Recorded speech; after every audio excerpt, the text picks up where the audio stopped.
Quem é estudante da área da saúde, da medicina, das outras áreas como enfermagem, fisioterapia, terapia ocupacional, conhece a prova prática em formato de gincana, em que você vai tendo que passar pelas peças, fazendo a identificação e dando alguma informação sobre aquela estrutura. Isso pode causar muito estresse para o estudante, mas pode ser muito importante também em provas de residência. Eu vou dar agora 5 dicas para você passar melhor por esses momentos, com mais tranquilidade e obter maior sucesso. Esse é o episódio 38 do Conexão Neural.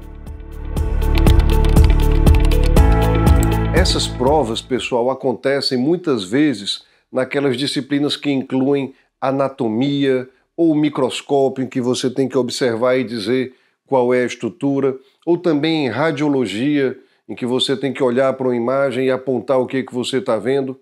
E é um tipo de prova que, além de fazer parte da graduação nas mais diferentes áreas da saúde, ela também vem sendo cada vez mais cobrada em provas de residência, que são provas de acesso às etapas seguintes da formação, seja médica, seja nas outras áreas da saúde, aí, da fisioterapia, da fonoaudiologia, da terapia ocupacional. Então é muito importante que a gente tenha os meios de passar por essas avaliações com maior chance de sucesso e também com o mínimo de sofrimento possível. Uma coisa importante da gente entender é que essas provas, além de apresentarem ao final uma nota que vai definir a sua aprovação ou não, elas também podem ser formativas. O que é isso? A própria prova, que é uma avaliação, contribuindo para a sua formação, para a sua aprendizagem. Então é um momento ali em que você vai testar, sim, a sua tranquilidade de enfrentar uma situação de estresse, a sua capacidade, a sua habilidade de se expressar de maneira correta em uma situação que te dá pouco tempo de reação, a sua habilidade em reconhecer estruturas e contextualizá-las, ou seja, dizer qual é a sua função, de que ela participa, qual o processo em que ela atua. Então são provas que podem ser muito interessantes sim para a sua formação e não só um desafio que você precisa enfrentar para ser aprovado ou não.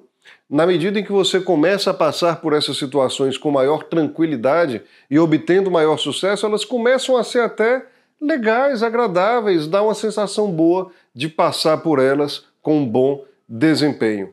Então, de maneira bastante objetiva, vamos passar para a nossa primeira dica, que é super importante, e ela significa: entregue a designação mais completa e precisa da estrutura indicada. Por exemplo, eu vou citar aqui uma estrutura que quem foi meu aluno ou minha aluna sabe que eu cobro bastante, que é o gânglio da raiz dorsal do nervo espinhal.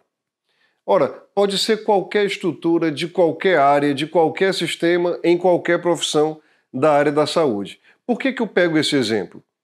Porque se eu disser assim na resposta só gânglio, no corpo humano eu tenho dezenas de gânglios.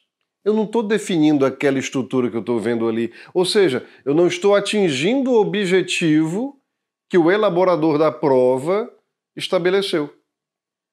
Se eu disser gânglio da raiz dorsal, tá, mas raiz dorsal de quê? Então, se eu dou o nome completinho, ou seja, a designação mais completa e precisa, gânglio da raiz dorsal do nervo espinhal, eu estou ali demonstrando que eu compreendi qual é aquela estrutura, onde ela está inserida, e aí eu atinjo o objetivo que o elaborador da prova pretendeu. Então, essa é uma dica já de cara para você obter maiores pontuações nessas provas. Lógico que com bom senso.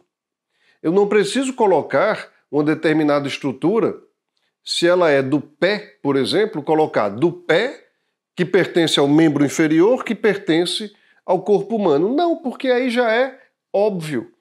E aí eu vou estar caindo em uma tautologia, em um vício. Então, com bom senso, sem cair em exageros, eu preciso sim dar a designação mais completa, mais precisa daquela estrutura que me está sendo apresentada. E é preciso também que eu preste muita atenção no enunciado. E isso vale para as gincanas da anatomia, da histologia e também para os famosos OSCEs, ou OSCEs, como há algumas pessoas que falam, de testes com pacientes atores, pacientes simulados, em que o enunciado está ali colocado na porta do consultório simulado antes que o estudante entre. Então eu tenho que prestar muita atenção ao que a questão pede, para que eu responda e atinja aquele objetivo proposto, para que eu atinja aquele alvo e da maneira mais precisa e completa. Então é preciso ter a calma para ler o enunciado, identificar o objetivo e entregar o que o elaborador da questão está pedindo. Vamos então para uma segunda dica que tem a ver um pouco com essa questão de a resposta ser completa e precisa. É apontar a lateralidade naquelas estruturas que possuem uma lateralidade. Por exemplo, se eu marcar em uma prova, e aí eu vou dando exemplos da minha área de dedicação no ensino de graduação, que é a neurociência, a neuroanatomia, se eu marcar em uma prova o forame jugular, na base do crânio, eu devo dizer se é o forame jugular esquerdo ou forame jugular direito na resposta. Porque dessa forma eu demonstro que compreendi a situação anatômica, sou capaz de fornecer a lateralidade e, no final das contas, isso tudo faz parte de uma formação para nós que vamos atender pacientes em situações reais.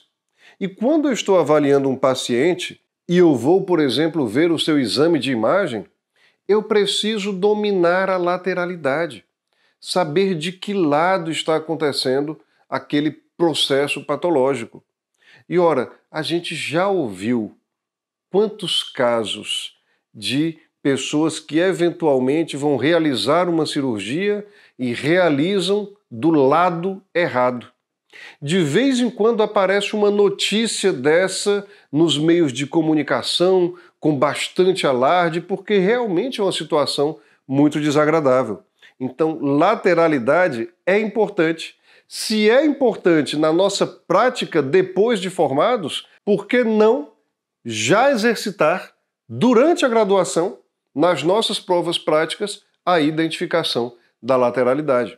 Isso está contribuindo para a nossa formação e para o nosso aperfeiçoamento. Então, recomendação forte, forneçam a lateralidade daquelas estruturas que possuem lateralidade, ou seja, tem um em cada lado do corpo. Claro que aquelas estruturas que estão na linha média ou que são únicas não vão exigir isso.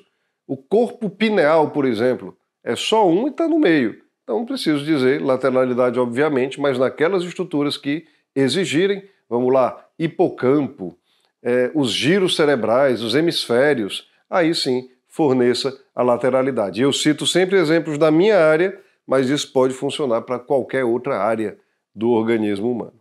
Vamos para a terceira dica, que também é importante. Não forneça na sua resposta abreviações dos termos anatômicos, por exemplo.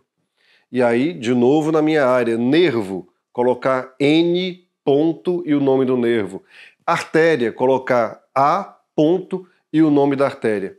Mas, professor, as abreviações existem. Eu posso, inclusive, lhe mostrar fontes. Ora, a gente sabe que elas existem. Mas em documentos oficiais, como são as provas, elas não são utilizadas formalmente.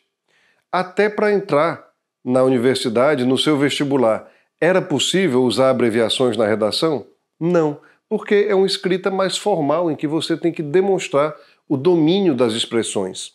Então essa é uma recomendação importante, não abrevie os termos nas suas respostas na prova prática.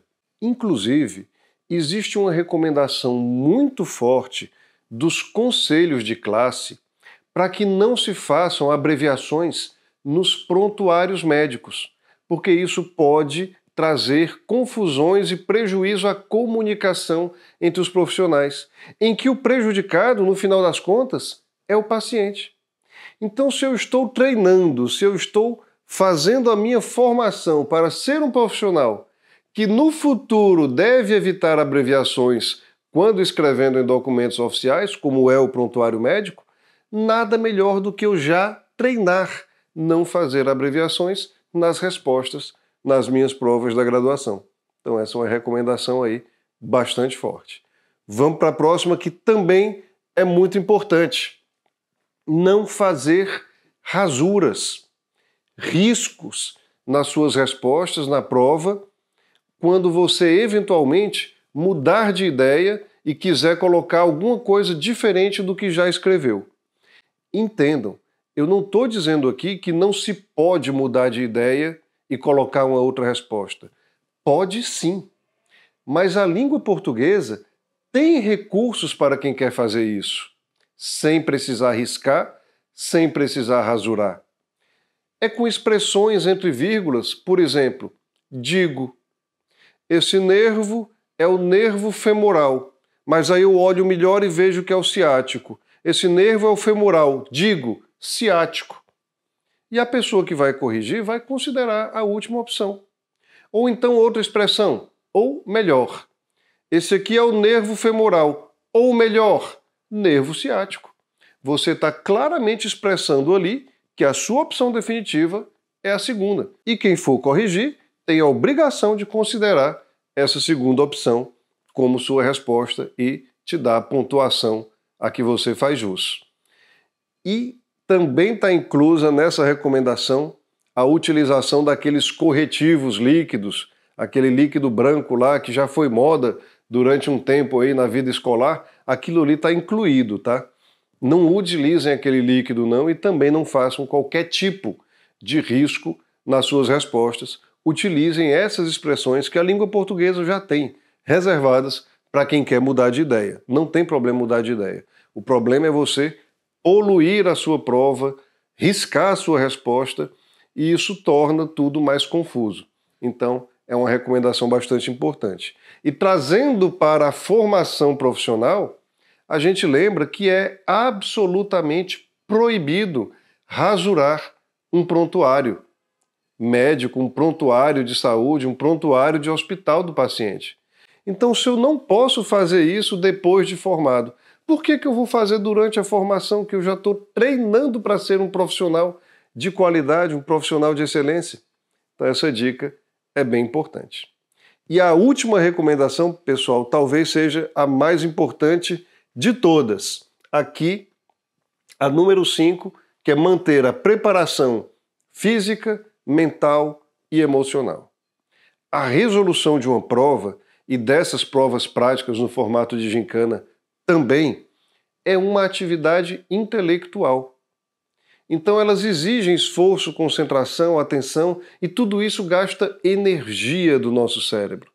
Então, se eu tiver fadigado, cansado do ponto de vista físico, me submeti a esforços, a uma sobrecarga, e no momento da prova eu não estou em condições de dar ali todo o meu potencial. Isso pode prejudicar. Do mesmo modo, do ponto de vista mental, do ponto de vista emocional, é preciso haver ali aquele equilíbrio para que a gente atinja o melhor desempenho.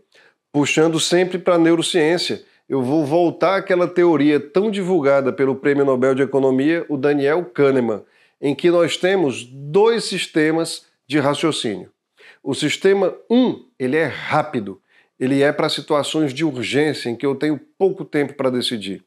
E o sistema 2, ele é devagar, ele é reflexivo. Aí é que eu aplico o que há de mais profundo da atividade intelectual. Ora, mas na nossa profissão da área da saúde, eu preciso dos 2 sistemas. Porque eu tenho sim uma atividade intelectual, mas muitas vezes eu preciso tomar decisões rápidas, porque disso depende a saúde do paciente. E as provas práticas são uma ótima oportunidade de exercitar isso. Eu tenho pouco tempo, eu preciso pensar rápido, então eu utilizo aí o sistema 1 e o sistema 2. Então é sim um esforço cerebral intenso e eu preciso ter a preparação física, mental e emocional para passar por esse momento da forma mais tranquila possível e aproveitando esse momento como um elemento que contribui para a minha formação como profissional. Então, se você gostou dessas dicas ou se você tem alguma outra que queira compartilhar com a comunidade do nosso canal que só cresce, deixa aqui nos comentários. Deixe também o seu comentário nas nossas outras redes sociais. E vamos nos encontrar aqui na semana que vem em outro tema do Conexão Neural.